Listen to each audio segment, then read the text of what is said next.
The night air in Pennsylvania carried a damp, uneasy chill. The autumn of 1777 was unlike any other.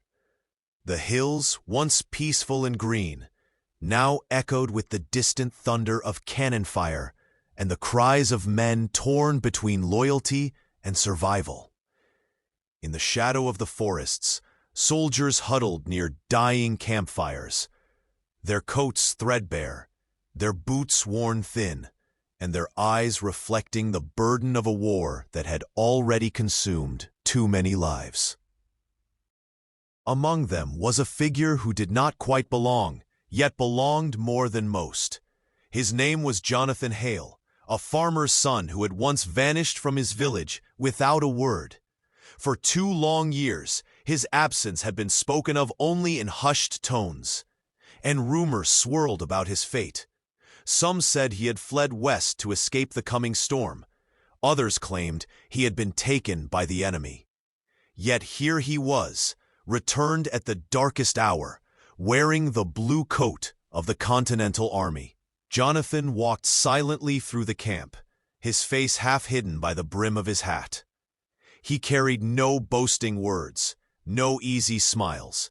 His eyes were deep, shadowed, as though he bore secrets heavier than the musket on his shoulder. Those who recognized him whispered quietly, astonished at his return. Few dared to ask where he had been, but all wondered why he had come back now. The army was weary.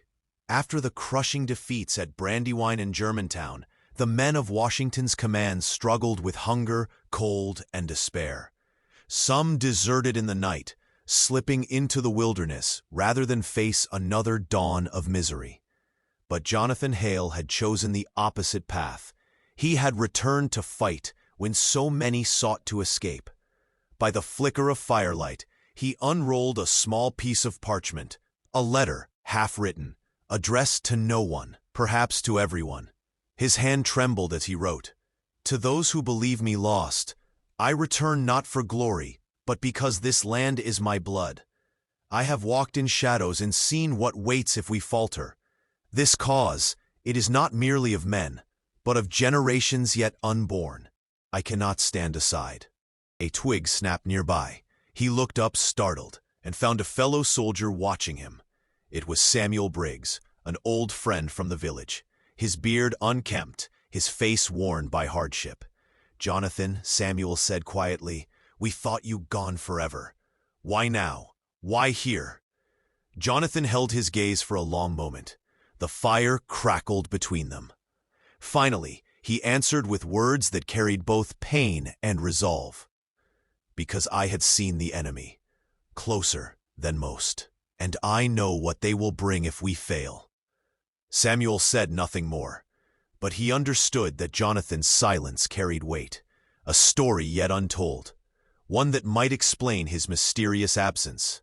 For now, there was no time for questions. The sound of a distant drum rolled through the valley, a reminder that dawn would bring marching orders once again. The men wrapped themselves in thin blankets, clutching their muskets like lifelines. Above them, the stars burned cold and unfeeling, as if the heavens themselves cared little for the fate of the struggling army below. But somewhere in the darkness, Jonathan Hale remained awake, his thoughts restless, his past unresolved. He had returned, but what he carried with him might yet decide the fate of more than just himself. The night deepened, and with it, the sense that something unseen was drawing closer. Dawn broke with a gray, oppressive sky. The soldiers stirred reluctantly, their breath visible in the cold air. Orders came swiftly. Scouts had reported movement, and Washington's forces would march again, uncertain whether to meet battle or to retreat into harsher ground. Jonathan tightened his coat and fell into the column of men.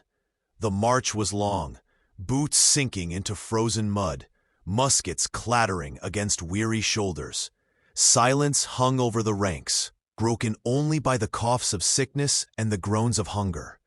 Yet within that silence, Jonathan carried a storm. Memories returned to him.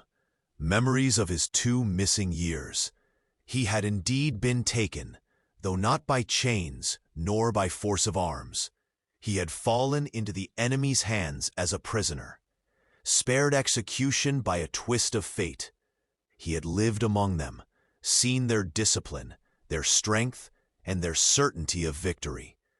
He had listened to officers speak of their plans, their contempt for the ragged rebellion, their conviction that this land would never belong to men like him. Those nights haunted him. He had tasted the food of the enemy, worn their cast-off coats to survive the cold, and learned their voices well enough to remember them in his sleep. Some had treated him with a strange courtesy, others with cruelty. But in the end, he had escaped, or had been allowed to escape. The question lingered like a poison in his mind. Had they let him go, knowing he would return, carrying with him doubts and secrets that might undo his own cause?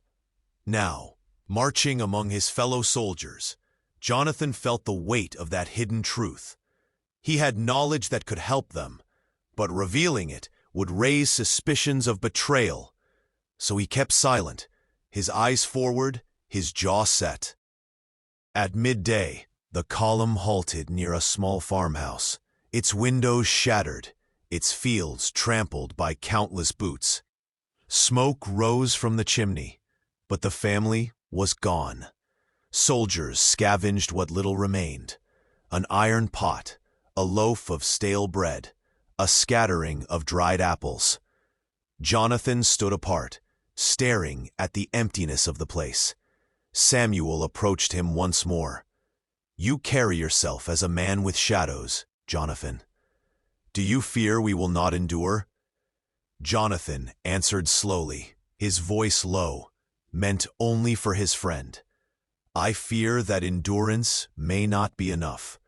The enemy believes us already broken. If we do not hold, if we fracture further, this land will be theirs, and our children will never know freedom." That night, the men camped in the hollow of a wooded ridge.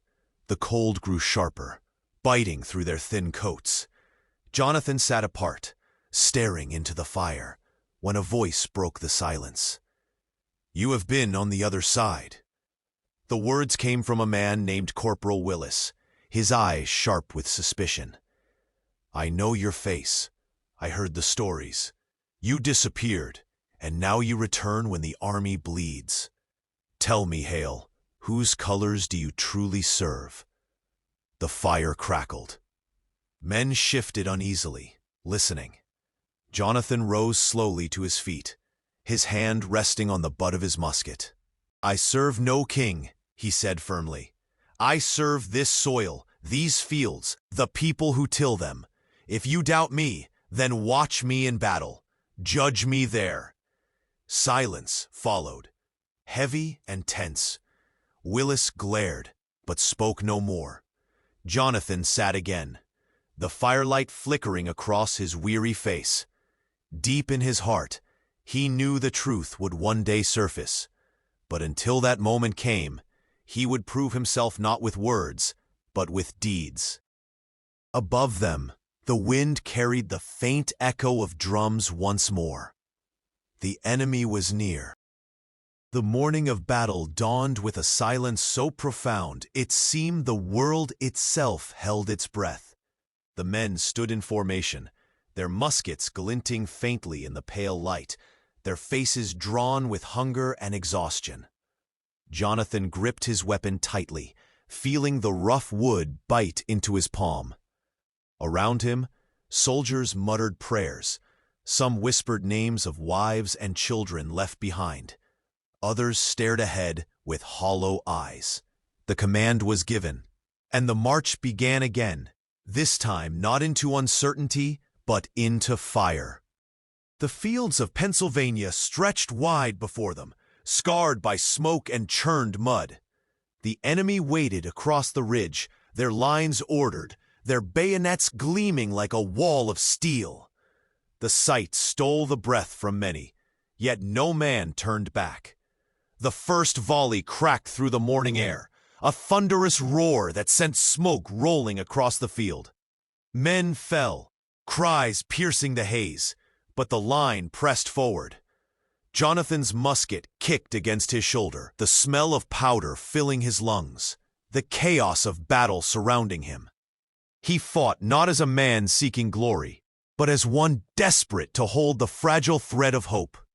Through the smoke, he glimpsed Samuel fighting fiercely, his face set in grim determination. He saw Willis, too, watching him closely even in the midst of carnage, still measuring his loyalty. Jonathan gave no room for doubt. He reloaded, fired, advanced, his every motion driven by the need to prove his place among them. Hours blurred into a storm of sound and fury. The ground shook with cannon fire, and the sky seemed to darken with the smoke of burning powder. The Continental lines wavered, bent, nearly broke, yet they did not collapse. For every step back, they clawed forward again, holding ground by sheer will.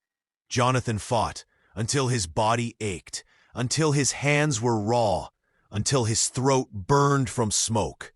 And in that crucible of fire, he felt something shift within him. Not the weight of his past, not the fear of betrayal, but a certainty that his return had meaning beyond his own redemption. As the sun sank low, the battle drew to a bitter close. Neither side claimed clear victory. The fields were littered with the fallen, and the survivors staggered back to their lines, too exhausted to speak. Jonathan collapsed beside Samuel, his chest heaving, his eyes burning with unshed tears.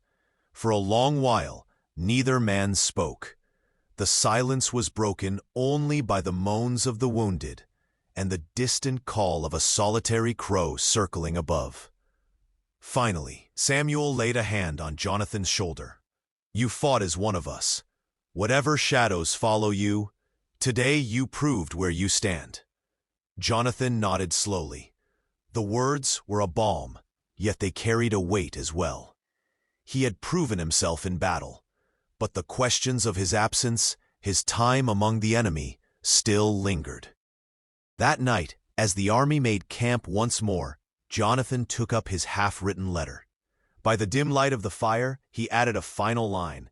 "If I fall, let it be known, I return not as a deserter, but as a son of this land, and though the past may haunt me, I gave what I had, that others may yet inherit freedom." He folded the paper, tucked it into his coat, and stared into the darkness beyond the fire. The war was far from over. Greater trials awaited, and his secrets had not yet been laid bare. But for now, he was home among his brothers, bound by battle, by sacrifice, and by the unyielding hope that tomorrow would not be lost. Somewhere in the night, beyond the reach of the campfires, a lone drumbeat echoed faintly. The enemy was regrouping. The war pressed on, and Jonathan Hale, once lost, now returned, knew that his true test was only beginning.